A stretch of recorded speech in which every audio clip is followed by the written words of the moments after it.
We humans live in stories. These stories can be related to our identity, our country, religion, our work life, our love life, the story we want to believe in about our partner and everything.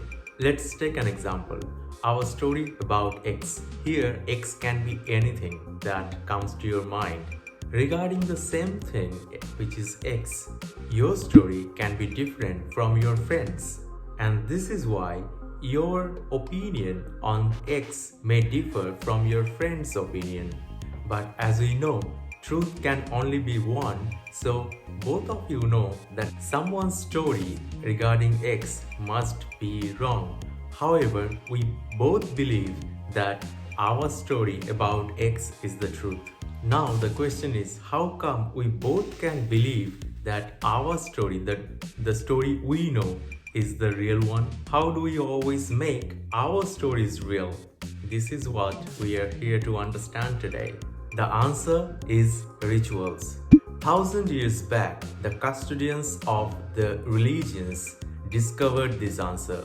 Ritual is a series of acts to convert abstract ideas real into our minds. Quite like a magic, hocus pocus, X is Y. Starting from the religion, now rituals can be seen in every sphere of life. Our social rituals, personal rituals, political rituals, everywhere. Now let's understand why ritual became so important. Why did we feel the need of rituals? A single day of human life is full of gestures, and we tend to forget them. A ritual is a series of gestures that we intentionally want to keep in our memories, to make it special, to distinguish that particular event from the other gestures. And in order to do that, we bow down, we sing songs, we lit up candles, ring bells, count beads, we fold our hands, chant mantras, wear headgear such as Muslim skull cap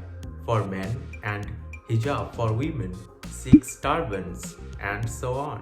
Now we understood the importance of the rituals. Let's take 3 examples from 3 different spheres of lives to consolidate that idea. During Mass in the church, a priest often performs a ritual where he holds a piece of bread and a glass of wine. The piece of bread supposedly to turn into, of course, in our imagination, Christ's body, and the glass of wine supposedly to turn into Christ's blood, of course, in our imagination.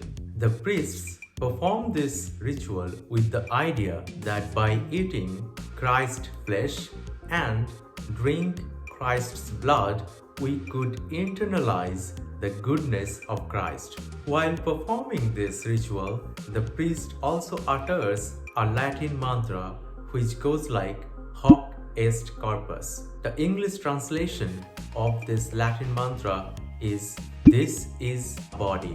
After uttering this Latin mantra, this piece of bread and the glass of wine supposedly to turn into Christ's flesh and blood. And in present days, this Latin phrase got so distorted and highly used by magicians while performing, quite like hocus pocus, X is Y. Next is a social example.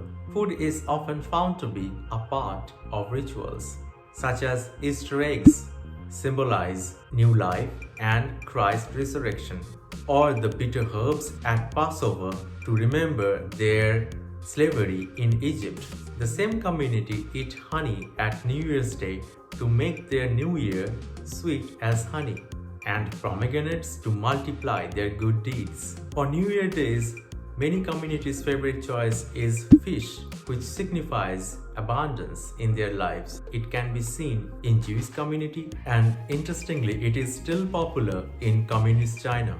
Now let's have a look at the political rituals.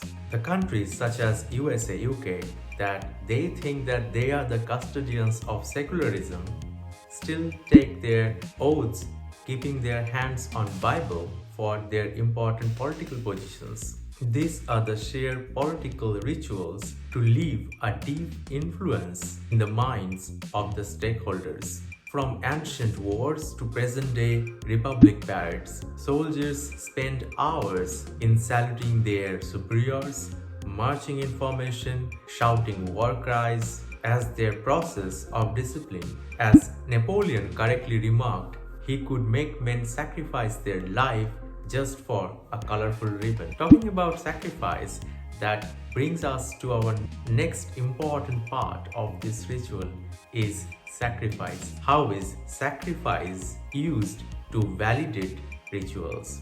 As the rituals are intended to remain in our memory, what can be better than a sacrifice? Major religions like Hinduism, Judaism, Christianity or Islam, they all advocated sacrifice. Sacrifice provokes suffering, and suffering cannot be doubted and ignored. Suffering can easily convince us with any story to be real. For example, many religions ask us to fast. The tangible feeling of hunger makes the story in relation to your fast real. For the same reason, Romeo and Juliet is much more talked about than any other romantic story with a happy ending.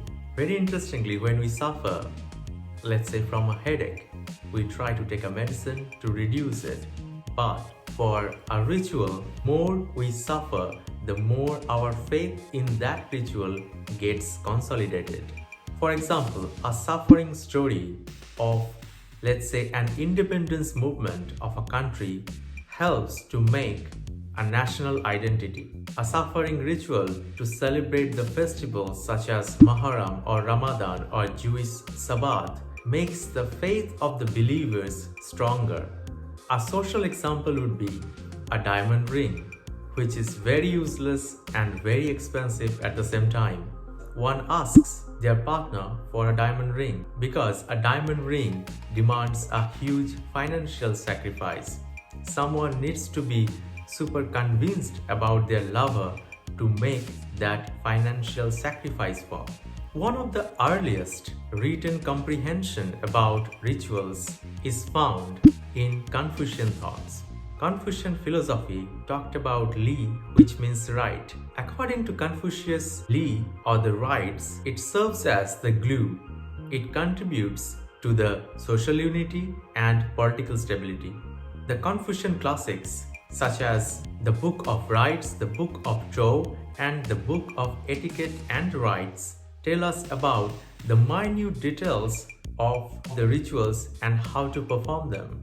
The details include the color of the robes, musical instruments, the food, and so on. And interestingly, during a crisis, these Confucian believers were quick to blame on the inattentive performance of the rituals. And we people get obsessive compulsive disorder, OCD, very easily during a crisis moment due to our vulnerability. Through the lens of modernity, the rituals might seem as a sign of weakness, shallowness, and archaism. Rituals indeed produce long-lasting social, political, and religious structures which brings social stability and social harmony. So we can say, when social harmony is there, seeking the truth, which is also not well defined, is just a liability of a curious mind.